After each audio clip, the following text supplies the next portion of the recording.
Juste un petit rappel les amis pour vous dire que toutes mes vidéos sont aussi disponibles en podcast sur toutes les plateformes d'écoute. Les amis, bienvenue, on espère que vous allez tous très bien. On est très très content de vous retrouver pour une nouvelle vidéo. Stan, je viens d'uploader une vidéo il y a genre 2 minutes 30 là. J'ai fini mon enregistrement, il était 15h58, je me suis dit oulala, il y a un bandit en casquette qui m'attend donc j'ai intérêt de me dépêcher. Comment ça roule?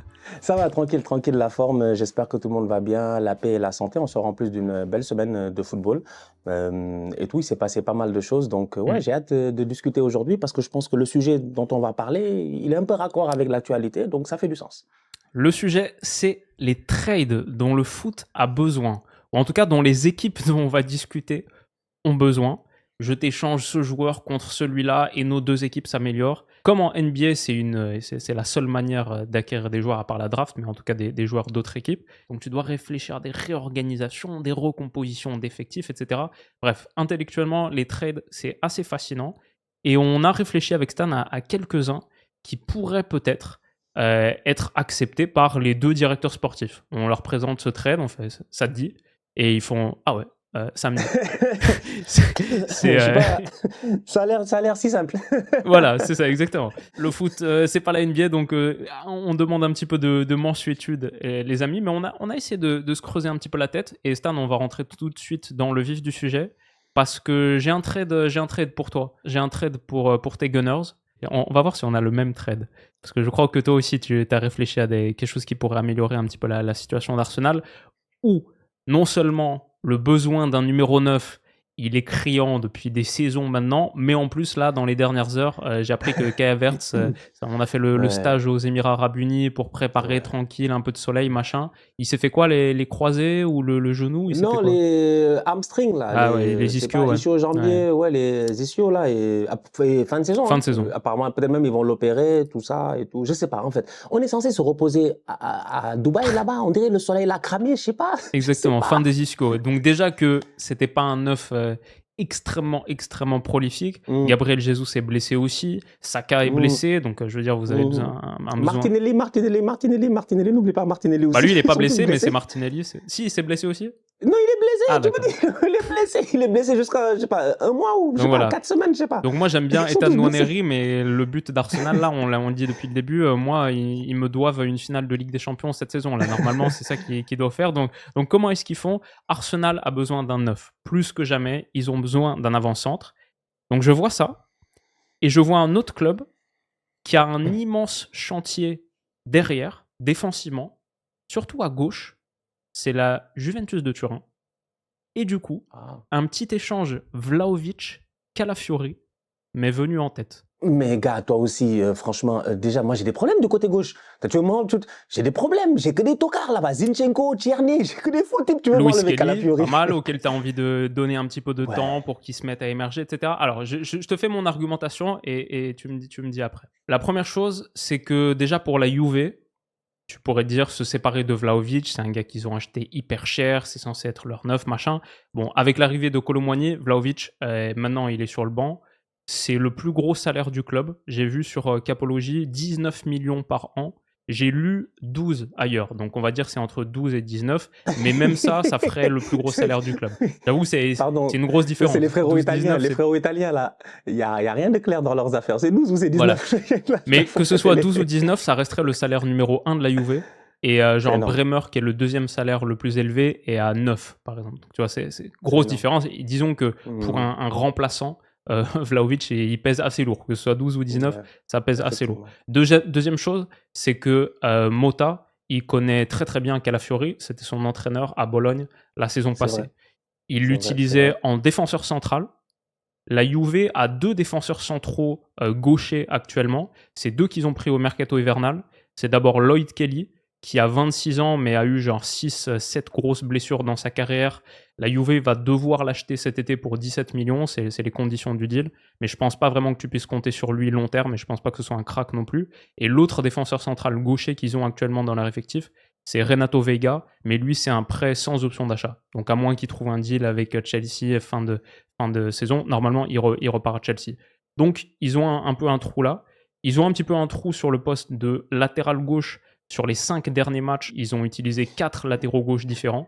c'était Kelly, McKennie, Cambiasso, Savona. Leur futur, c'est censé être Cambiasso, mais j'ai entendu qu'il était lié à City. Peut-être qu'il pourrait partir à City cet été. Il a des petites fragilités physiques. Il est aussi ambidextre et il a pas mal joué à droite dans sa carrière, donc peut-être tu pourrais même l'imaginer plus à droite. Savona, c'est un arrière droit, et à gauche, ils ont Cabal qui doit revenir de blessure, mais il n'avait pas été extraordinaire non plus. Ils ont un petit prospect, Jonas Rouhi, mais qui n'a pas l'air d'avoir la confiance de Mota. Bref, tout ça pour dire qu'Alafiori pourrait rendre des services aussi sur ce poste de défenseur gauche. Je le prends pour être défenseur central gauche principalement, mais il peut dépanner à gauche. Et du coup, à la fin de ça, moi je vois une charnière Calafiori-Bremer, avec en backup Kalulu et Gatti. Ça commence à faire... là tu as enfin 4 très bons défenseurs centraux. En défenseur gauche, en latéral gauche, ils ont Cambiasso, ils ont Calafiori qui peut dépanner, ils ont Cabal en troisième option, et à droite, ils ont Savona, leur petit prospect qui est en train de percer, ils ont Kalulu qui peuvent reconvertir aussi, et Cambiasso qui est ambidextre, ils ont Di Gregorio dans les buts. Ça fait une belle défense, et bien sûr, ça c'est pour la Juve. Vous, votre idée, c'est que ouais, vous avez des soucis à gauche. Bien sûr, Arteta, il aime beaucoup Calafiori, ok.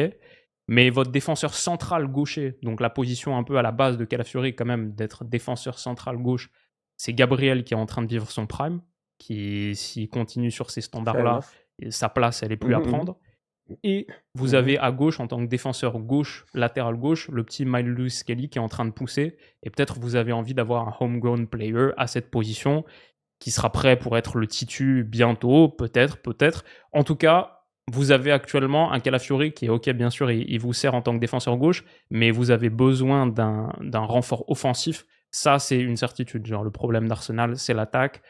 Le fait de ne pas avoir un numéro 9, c'est un problème.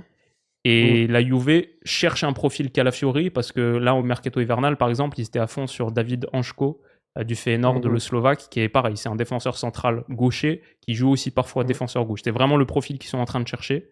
Et même niveau valorisation, tu vois, Vlahovic, ok, c'est un avant-centre, donc en général, ça coûte plus cher sur le marché que des défenseurs centraux. Mais il a aussi 3 ans de plus que Calafiori.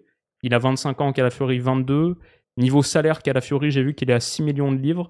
Donc c'est largement dans les cordes de la Juve qui a donné par exemple 9 millions à Douglas Luiz cet été, une nouvelle recrue. Bremer est à 9 par exemple.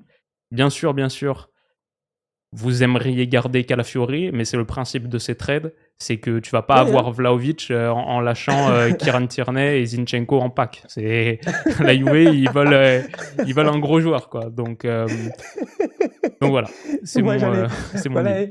Ouais, moi, j'allais même payer 50% du salaire de Zinchenko. Voilà. Je leur donner Zinchenko gratuit. Non, ça fait du sens. Ça fait du sens. Bon, alors, en tant que fan d'Arsenal, j'ai envie de te dire que si on part du principe du basket, on a vu que Dennis Schroeder a été tradé 20 fois en 30 secondes. Donc, tu vois ce que je veux dire. Donc, c'est-à-dire que tu peux être tradé tout de suite. Là, on te dit tu vas aller jouer à Dallas. Et Dallas, dans la seconde, il te trade pour que tu ailles à Minneapolis. Minneapolis, dans la seconde, il te trade pour que tu ailles je ne sais pas où, dans l'Est à Toronto, ou dans le Nord, pardon, à Toronto, etc. Donc, c'est possible. Tu vois, donc je regarde ça calmement, je me dis c'est possible. Donc oui, Calafiori vient d'arriver, c'est pour cela que ça m'a un peu choqué, tu vois. C'est pour cela, après ma boîte, j'étais comme, ouais, mais il vient d'arriver le boy, laisse-le vivre un peu sa vie londonienne. Mais dans les faits, je suis d'accord, c'est un défenseur pour un attaquant, donc ça fait du sens. En plus, Vlahovic, ça fait longtemps qu'on l'a dans les palettes d'Arsenal, là. Ça fait, je pense, depuis 2 ans, 3 ans, au moins 2 mercatos d'hiver qu'on parle de Vlahovic à chaque fois. Malheureusement, ça s'est pas fait, donc pour moi, ça fait du sens. Je suis d'accord. Et je vais même aller dans la même lignée que toi. Parce que là où je trouve ça intéressant, c'est qu'effectivement, immédiatement, tu as vu le problème que nous, on a à Arsenal, c'est un problème offensif. Donc, moi, j'ai un trade à proposer. J'aurais bien aimé Vlahovic, mais je suis pas allé au niveau de l'Italie. Moi, j'ai un autre trade à proposer. Et ce trade-là, c'est un gros trade. C'est un trade de discussion, de négociation. C'est le trade où moi, je m'assois, les gars s'assoient, et puis on discute sérieusement. Ils ont dit, ils sont prêts à mettre, apparemment, d'après la presse, 120 millions pour Saliba. Ils veulent mettre 120 millions pour Saliba. Personnellement, tu me demandes, je dis, moi, Saliba, on ne peut pas le retenir. Si le Real Madrid vient chercher William Saliba, à l'âge qu'il a aujourd'hui, vu les problèmes qu'ils ont au Real Madrid, je pense qu'il n'y a pas beaucoup de discussions à faire. Si j'étais Saliba, j'allais lui dire, mon petit, vas-y. Franchement, vas-y. Ils n'ont pas de défenseur, il n'y a personne. Tu vas bouffer Eder Militao, tu vas tous les bouffer, en fait, tu vois. Si tu ne te blesses pas, tu es plus fort normalement que la plupart de ces boys-là. Même Rudiger, même tu le mets sur un truc et puis voilà. Donc, pour moi, je pense qu'aujourd'hui, ils ont besoin de défenseurs. Mais ils sont dos au mur. Les gars n'ont pas le choix. Donc, la négociation, elle est là. Moi, je veux contre Saliba. Je vais vous donner Saliba. Le choix numéro 1, vous le connaissez, mais il y a un deuxième choix. C'est là où ça devient intéressant. Je veux non seulement Rodrigo, mais en plus d'avoir Rodrigo pour Saliba, vu la situation dans laquelle est le Real, vu qu'ils sont dos au mur, vu qu'ils n'ont absolument rien, en fait, c'est leur problème. Hein. S'ils ne veulent pas, c'est pas grave. Moi, je garde mon Saliba, je gère mes problèmes. Mais je veux Rodrigo et je veux Endrick en prêt pendant 1 an. Option d'achat ou pas, c'est à négocier. Parce qu'on peut voir. Mais moi, j'ai besoin de régler mes problèmes offensifs en ce moment. J'ai trop de problèmes offensifs. À ce stade-ci de la compétition, toi-même, tu l'as dit en début de vidéo, j'ai perdu Saka, j'ai perdu Martinelli, j'ai perdu Havertz, j'ai perdu Jesus. Je peux pas compter sur Sterling et puis Trossard seulement. Il me faut une option offensive. Moi, je pense que Rodrigo peut amener cela. Sur la balance, tu me diras que Rodrigo et Saliba, c'est la même chose. Mais à ce stade-ci de la compétition, maintenant dans la négociation, il y a un boy qui est là-bas, qui est en train de cirer le banc, qui ne leur sert absolument à rien. Moi, j'en ai besoin en première ligue. Il peut m'aider de temps en temps. Donc, moi, je demande Endrick en prêt. Donc, c'est ça. C'est ça mon trade numéro 1. C'est Saliba pour Rodrigo et Endrick. Et Saliba, tu mets qui à la place à Arsenal, du coup? Ah, ouais, après nous, on croit en Dieu, c'est pas grave. J'ai un grand gardien, j'ai Gabriel, j'ai Calafiori, j'ai des joueurs. Tu vois, on va se débrouiller. Timber peut jouer dans l'axe. On peut trouver un boy sur le côté. Tu vois, on va se débrouiller. Mais devant, je vois pas de solution, en fait. En ce moment, on est parti sur une équipe d'Arsenal qui, en deuxième partie de saison, je l'ai dit, est capable de ne pas encaisser beaucoup de buts, de continuer à être une des meilleures défenses du championnat, mais on marquera pas de buts. Alors que là, on a besoin de marquer des buts. Même dans les matchs 0-0, on a besoin d'en mettre un. Donc, je prends le risque, franchement, je prends le risque de continuer la saison sans William Saliba maintenant, en me disant que je peux gérer. Mais devant, je peux pas. Devant, franchement, en ce moment-là, je vais pas te mentir. On a fait 25 thérapies ici, Willou. Moi, je suis découragé. C'est intéressant parce que moi aussi, j'ai un trade Arsenal-Real Madrid qui est un petit peu sur la même idée. J'avais pas pensé à Rodrigo Saliba, c'est intéressant, avec Endrick comme monnaie d'échange supplémentaire.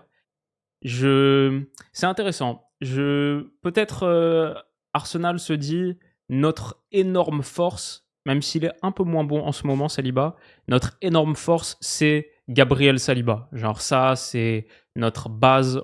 On a la meilleure défense d'Angleterre grâce à ça. Genre, il y a peut-être un petit risque de se séparer de ça, mais en même temps, c'est vrai qu'il y a beaucoup de besoin de talent offensif. Et Rodrigo, je cherchais un deal pour que Arsenal chope Rodrigo, effectivement, pour que tu le mettes à la place de Martinelli et t'es Rodrigo, Saka sur les côtés, Odegaard en 10, pas mal, il manque quelqu'un en 9, toi tu mets Endrick en prêt. Moi, mon deal pour Arsenal-Real, c'était Endrick qui rejoint Arsenal, transfert définitif, contre Ben White. Ok.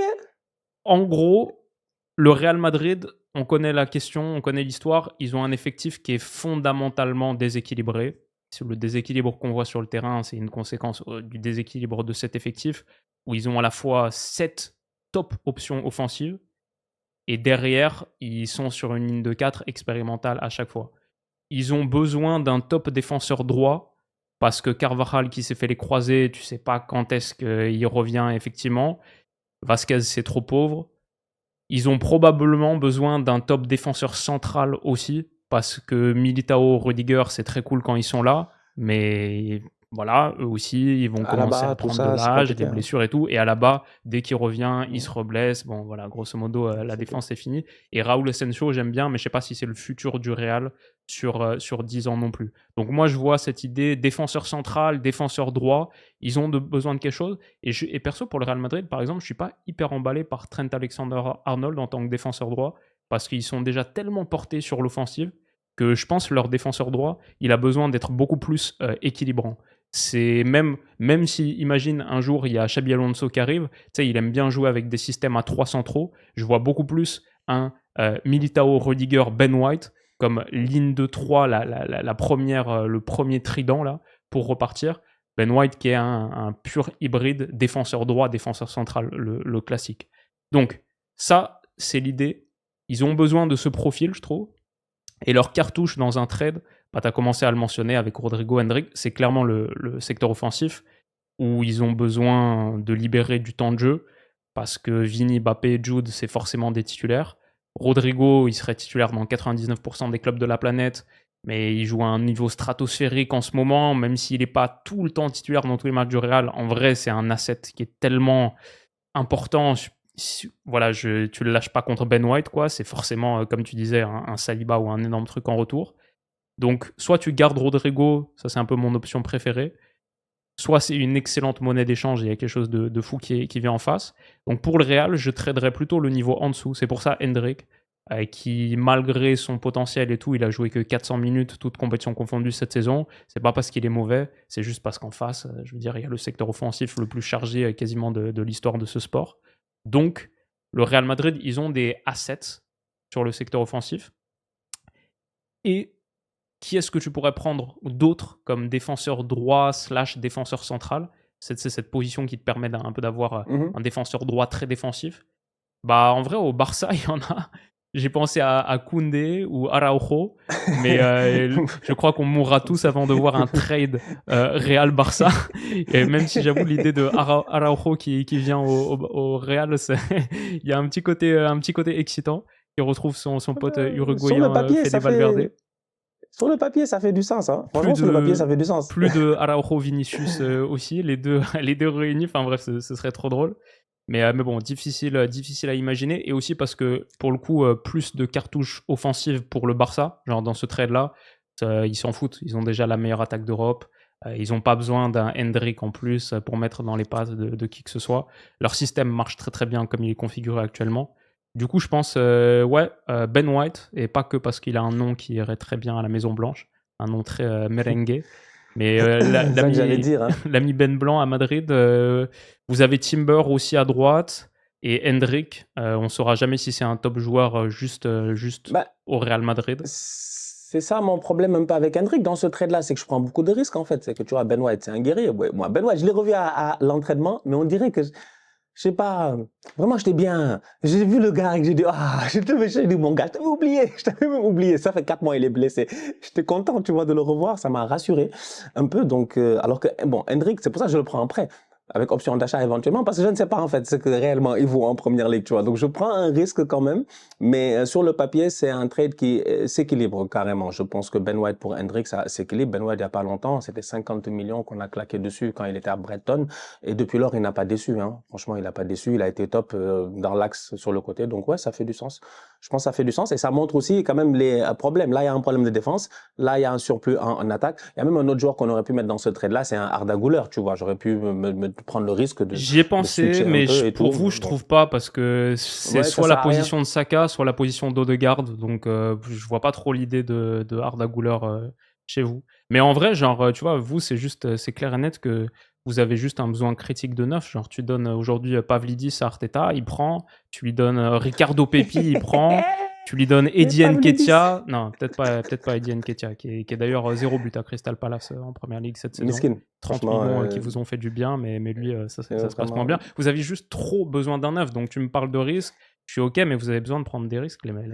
J'avoue, rendu à ce point-ci, là, on est sur le point de faire jouer un petit, là, je connais même pas son nom. C'est un boy là, ils sont sur 2 boys, là. On a un boy de 17 ans, là, qui va peut-être jouer. On a un autre boy qui a 15 ans, là, Max Dorman, là, je sais pas, un boy de 15 ans, là, qui a l'air pas mal, mais ils sont en train de voir s'ils peuvent faire des dérogations, des machins. J'étais comme, rappelez Rhys Nelson de près. À ce point-ci, il n'y a que ça à faire.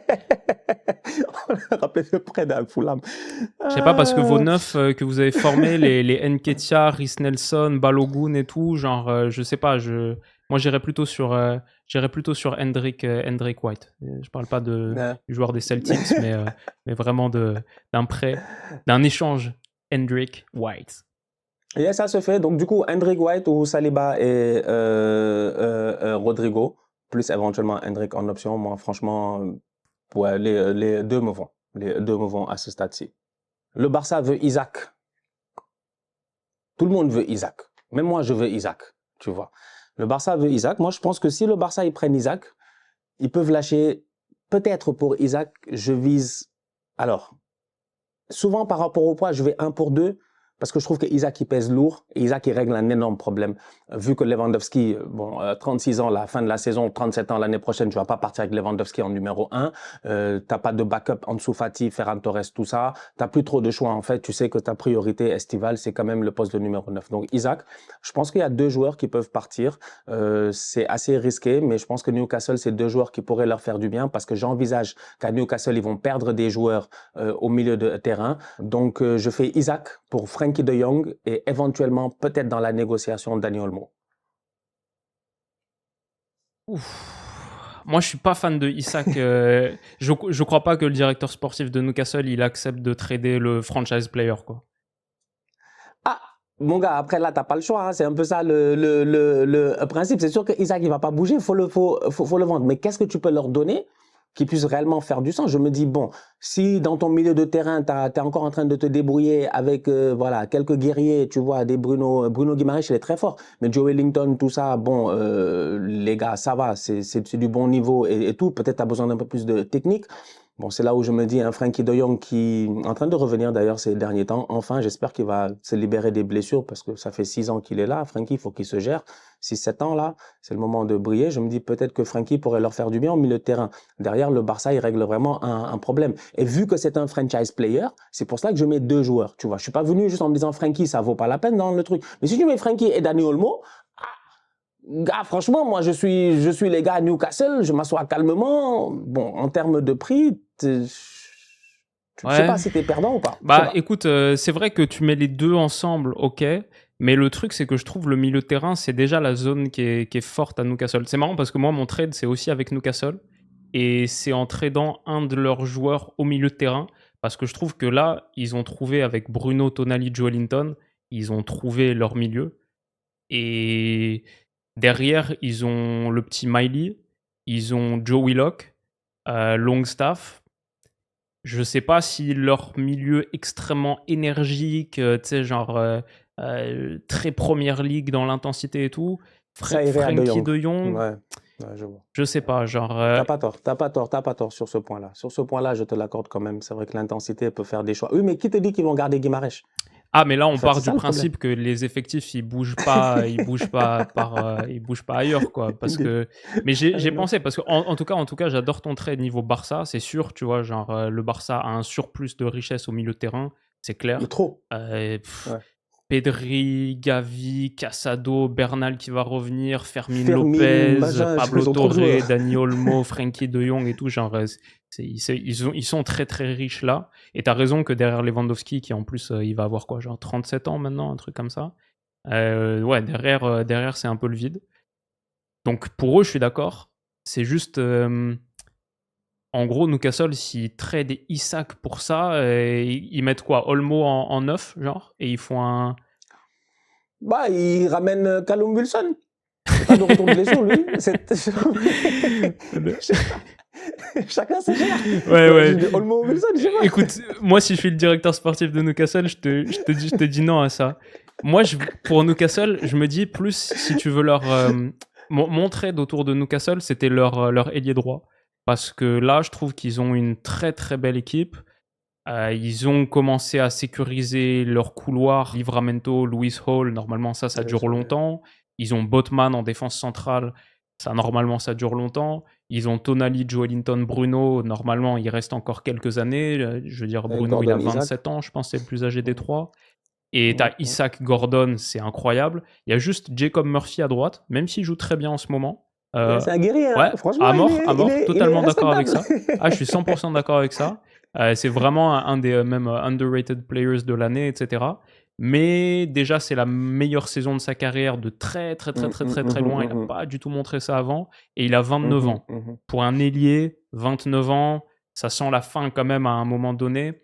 Donc, t'aimerais avoir quelqu'un, tu sais, en NBA, ils aiment bien réfléchir pour faire des trades, pour avoir des joueurs sur la même timeline. C'est-à-dire, tout le monde qui, grosso modo, a le même âge et tu peux dire, OK, dans 2 ans, tout le monde arrive parfaitement à maturité ensemble et en 2026, 2027, on est concurrent au titre en Première Ligue.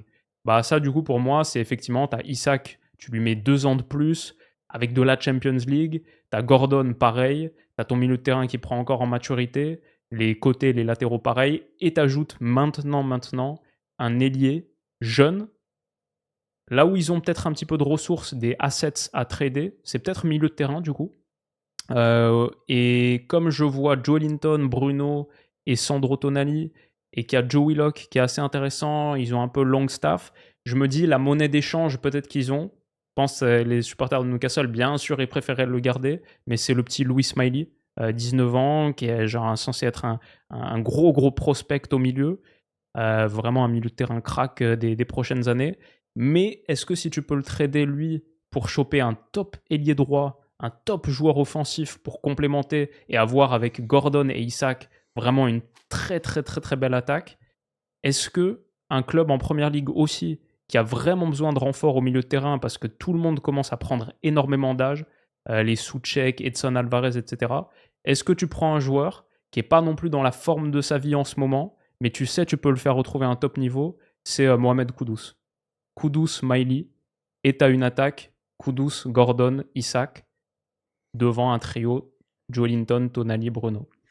Sur le papier, franchement, si tu gardes ton Isaac, ça donne, hein, franchement. Si tu gardes Isaac et Guimarães, mais ça, c'est le gros challenge tu gardes tout le monde. Là, on considère que toutes les autres pièces restent. On est dans un nouveau monde où il n'y a plus que les trades qui existent. Il n'y a personne qui t'achète tes joueurs. Toi, tu peux acheter personne. C'est que via des trades que tu obtiens des joueurs. Ouais, donc, franchement, là, si tu gardes tes gars, là, c'est chaud. Ouais, ça, j'avais pas vu ça. Le Kudus, Isaac, machin, là, Parce que Kudus, cette saison, c'est genre 3 buts, 1 passe dans un West Ham qui est genre très décevant.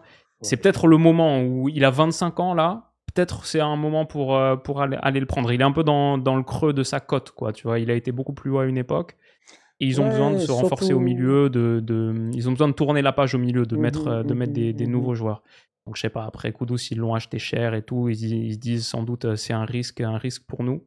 Mais ça marcherait pour Newcastle très bien. Et peut-être West Ham se dit, bon, bah en fait, notre Kudus, il nous a pas apporté grand-chose. Et on a envie de régénérer notre milieu. Et on fait Kudus Smiley, peut-être. Kudus Smiley, ça, franchement, j'aime bien. Je trouve ça intéressant. En plus, Kudus, il y a beaucoup de gens. J'ai regardé un journaliste ghanéen, en fait, voilà, très populaire au Ghana, là, qui disait que beaucoup de clubs étaient intéressés par Kudus, mais ils avaient besoin qu'il fasse une année en première ligue. Il y a beaucoup de clubs Big Six, on va dire, intéressés. Mais des fois, les gars, ils ont besoin que tu performes d'abord, tu vois. Donc, ouais, c'était bien ce que tu faisais là-bas aux Pays-Bas, mais après, est-ce que tu es capable de le faire en première ligue? Je pense qu'il a montré qu'il a les capacités. Et l'équipe n'est pas très bonne. Il fait partie de ces boys-là qui brillent en attaque. Donc, ouais, moi, je trouve ça intéressant. Je vais aller en Allemagne.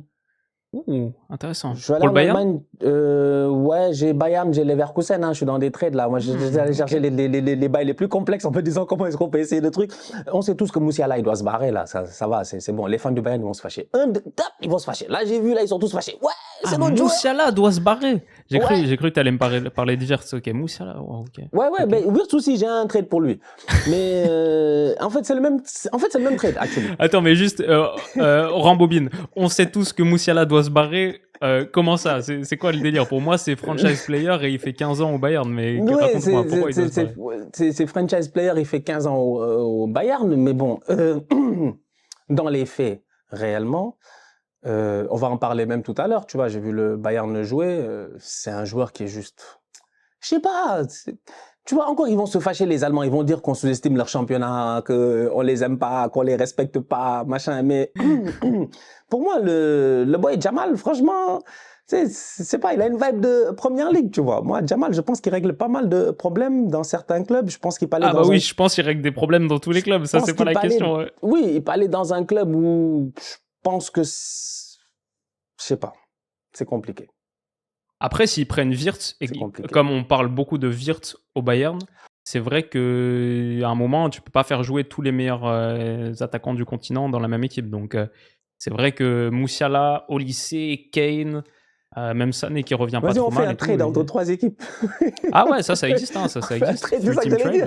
Allez, vas-y, balance-moi ton trade à 3 équipes avec Musiala où toutes les équipes sont contentes. Ça m'intéresse beaucoup. C'est un trade à 3 équipes. C'est un trade, comment il s'appelle? Manchester City, Leverkusen, Bayern. Ok. Vas-y, on prend Musiala, on l'amène à City. Ok. Parce qu'à City, je prends en considération que les Kevin De Bruyne, machin, tout ça, là, on est à la fin, donc ils ont besoin d'un nouveau truc. Donc Musiala, je l'amène à City. Moi, j'ai déjà réglé ce problème-là. Leverkusen se retrouve là, le Bayern se retrouve là normalement, donc avec quelques petits soucis là-bas. Je leur envoie 2 joueurs. au Bayern. Donc, je prends 2 joueurs de Manchester City que j'envoie au Bayern. J'envoie là-bas Phil Foden et Bernardo Silva contre Jamal Musiala. Wow. C'est 2 joueurs. Je t'envoie là le meilleur joueur. Parce que tu me parles de franchise player. Faut que je sois au niveau, non, n'est-ce pas? Je suis d'accord. Je t'envoie le meilleur joueur de première ligue. That might do it. C'est incroyable comme trade, mais... Si vous voulez un trade Luka Doncic et puis, comment il s'appelle, Anthony Davis, partons en couille. Je prends Musiala, je l'amène donc à Manchester City. Je prends Bernardo Silva et je prends Phil Foden, je les envoie au Bayern. Le Bayern se retrouve là avec Bernardo Silva et Phil Foden. Le Bayern récupère Florian Wirtz. Tu me suis? Oui, d'accord. Et Leverkusen? Et Leverkusen récupère derrière 2 joueurs. Et là, c'est un risque que le Bayern est obligé de prendre. Leverkusen récupère 2 joueurs. Okay. Le premier étant Leroy Sané. Il ne faut pas qu'il se fâche. Doucement, Leverkusen. Ne vous fâchez pas. Leverkusen, vous aussi. Ok. Mais frérot, Leverkusen, pourquoi il ce truc? Leverkusen récupère 2 joueurs. Il récupère... c'est les seuls qui sont perdants. Ah oui, non mais d'accord. Tu me vends du rêve, tu fais un build-up de malade et après c'est la poubelle pour Leverkusen. Je vais leur donner Leroy Sané et Jack Grealish. Jack Grealish et Leroy Sané, c'est putain, non, c'est mort, ça ils sont contents d'avoir envoyé Wirtz pour ça, ouais. On peut rajouter un 3e peut-être, tu vois, on peut rajouter peut-être un 3e, tu vois. Tu sais, en NBA, il y a aussi des joueurs parfois qui sont... Excuse-moi, attends, je viens d'y penser. Le petit qui est en prêt, là, Brian Zaragoza, là, en Liga, qui appartient au Bayern, qui est très très fort. Voilà un petit que tu peux envoyer à Leverkusen, tu vois. Il est en Liga, il performe, machin et tout ça. Leverkusen récupère dans ce trade-là 3 joueurs. C'est les seuls à récupérer 3 joueurs. Tout le monde récupère 2 joueurs, sauf eux. Ils récupèrent 3 joueurs. Ça peut être, je pense que ça peut être intéressant. Donc leur masse salariale, elle explose avec un Sané de 29 ans, un Grealish totalement mort et ils tradent leur meilleur asset, le meilleur joueur de quasi leur histoire, le jeune Florian Wirtz. Non, désolé, j'achète pas. Clairement, Leverkusen is out. Leverkusen is out. Mais par contre, un trade sec, Musiala, Foden, Bernardo... C'est le premier que j'avais en tête, mais je sais pas si ça fait du sens. Mais ça, en fait, parce que là, pour moi, à partir du moment où tu envoies Foden et Bernardo au Bayern, ils n'ont pas besoin d'avoir Wirtz. Ils ont déjà leur milieu créatif, intérieur, offensif. Je veux dire, le but, c'est pas de... Ils ont déjà Olysée, Foden, Bernardo... Maintenant, Kane, ça commence à faire du monde. Donc, je pense que le trade sec que tu avais imaginé au début, il marche mieux. Hein. Musiala. Après, c'est juste City, je pense, évidemment, ils aimeraient garder Foden. Évidemment. Ah, mais là, tu es obligé de mettre Foden dans la balance. Tu n'as pas le choix. Pour un joueur Khalid Musiala, c'est un peu le délire Rodrigo Saliba, tu vois. C'est des gars... ouais. C'est des mecs qui sont intouchables dans ces équipes-là, donc... Parce que c'est vrai qu'ils ont pris Marmouche, donc ça ferait Savigno, Marmouche, Haaland, Musiala et Doku en entrée. Et ils ont aussi le petit Claudio Echeverri, là, qui vient de revenir. Et il y a l'autre aussi, il y a les Oscar Bob, les machins... Oscar Bob qui va revenir. Il a des boys là-bas. Moi, je pense que ça va. Ok. Ça donne. Et le Bayern, il ferait une association Foden-Kane. Mais ça fait beaucoup de gauchers, je trouve. Avec le Sané en plus. Sané, Olysée, Foden, Bernardo. Leroy, il faut le virer. Leroy, dans tout ce trade-là, on cherche un moyen de l'envoyer, tu vois. Même si on peut l'envoyer, je sais pas moi, il faut l'envoyer quelque part. Je l'envoyer à Edenheim même en prêt, je sais pas. Lui, il saute, lui. Lui, il saute. C'est Leroy, il saute. Mais ouais, c'est vrai que bon, en termes de pied, si tu me regardes, ouais, si tu me parles de gaucher... Intéressant. Ce serait Olysée, il est gaucher aussi, hein. Il est quoi, pardon? Olysée, il est gaucher. Ouais, il est gaucher. Hier, la frappe qu'il a mise, c'était gauche, ouais, c'est gauche. Ouais. Donc c'est ça. Hein. Ah, c'est compliqué. Bah, moi, c'est ça que je vois. Hein. Franchement, c'est là... ouais. Bah, si vous voulez un droitier, on peut vous envoyer Grealish. Si les Bavarois, là, ils ont besoin d'un droitier, tu enlèves. Non, tu peux enlever Bernardo et tu leur fais Foden et Grealish. Ça donne quand même un package qui fait du sens. Parce qu'à la fin de la journée, je dis Phil Foden, qu'on le veuille ou non, je te donne le meilleur joueur de la première ligue, là. Techniquement. Non, Foden, c'est pas mon problème. C'est plus ensuite positionnellement comment ça marche. Et après, Bernardo, je pense que ça peut rester un asset, effectivement. C'est pas parce que là, il arrive sur une fin de cycle à City qu'il est totalement cramé. Et le fait que City a pris Marmoush, a pris Nico Gonzalez, ils ont de la qualité aussi pour se séparer de 2 joueurs importants. Je sais pas, c'est dur. Intéressant. Franchement, je suis curieux. Je suis très curieux. Il y a tellement de ramifications là sur un trade. Surtout en plus un trade offensif contre offensif. Tu sais, pour l'instant, on a fait beaucoup des trades offensifs-défensifs. Deux équipes qui se complètent un petit peu comme ça. Pour le coup, le Bayern, là où ils ont un petit trou, c'est sur leur 4-2-3-1, c'est à gauche. Parce que pour l'instant, tu vois, genre, ils mettent Sané souvent, mais sauf que Sané, c'est un gaucher. Il y a Sané, il y a Gnabry, il y a Coman, mais pareil, eux, ils se partagent des minutes. C'est des organismes qui se blessent tellement souvent aussi. Donc, ils ont vraiment le Bayern dans leur 4-2-3-1. Ils ont Kane en 9, ils ont Musiala en 10 et ils ont Olise à droite. Ça, c'est clair et net. Ça marche super bien. Ça, t'as envie de construire là-dessus. Mais du coup, à gauche, il leur manquerait un gars. Tu vas ramener Doku ? Ouais, Doku, j'avoue. Tu peux ramener Doku. Tu fais un deal, tu ramènes Doku. Mais par contre, tu peux pas renvoyer Musiala dans l'autre sens. Doku, et qui est-ce qu'ils peuvent envoyer dans l'autre sens ? Pavlovic. Après, il y a toujours la possibilité de mettre des gars un peu plus anciens, genre des Kimmich, tu vois, dans la balance, des gars qui voulaient déjà se barrer, qui voulaient déjà partir. Mais City, ils veulent se rajeunir, je pense. C'est pour ça que j'ai plus pensé à Pavlovic. Je pense que c'est un peu la direction qu'ils prennent, c'est le nouveau cycle, etc. Pavlovic, je pense qu'il est assez Guardiola compatible. Ah, bien sûr, le Bayern n'aimerait pas le perdre. Et c'est dur, hein, mec. C'est très, très, très, très dur de trade. Hein. Moi, je pensais à United. Je pense qu'United, ils ont besoin d'un peu de renfort offensif aussi parce que Garnacho, il est à quoi ? Genre 3 buts, 1 passe cette saison. Amad Diallo, 6 buts, 6 passes D, c'est le meilleur contributeur offensif de toute l'équipe, genre à 6+6, c'est pas énorme non plus, tu vois. C'est grave. Et leur ligne de 4 derrière, genre Dorgu, Mazraoui, normalement c'est censé coller à l'idée d'Amorim. Et Ugarte, Meinou aussi, ils sont jeunes, ça devrait être en tandem qui normalement tu peux construire là-dessus. Donc ils auraient peut-être besoin d'autres mondes. Mais on va faire un deuxième épisode parce qu'il y a beaucoup d'idées à affiner. C'est comme nos premières drafts. Nos premières drafts, on était encore un peu hésitant, un peu bancal. On n'avait pas toute la strat. On reviendra pour un deuxième épisode de trade. Et la réalité, c'est que je sais que tous les excellents trades vont être proposés dans les commentaires. Vous allez nous trouver des trades de malade mental. Ça va être génial. J'ai hâte de vous lire. Prenez soin de vous, les potes.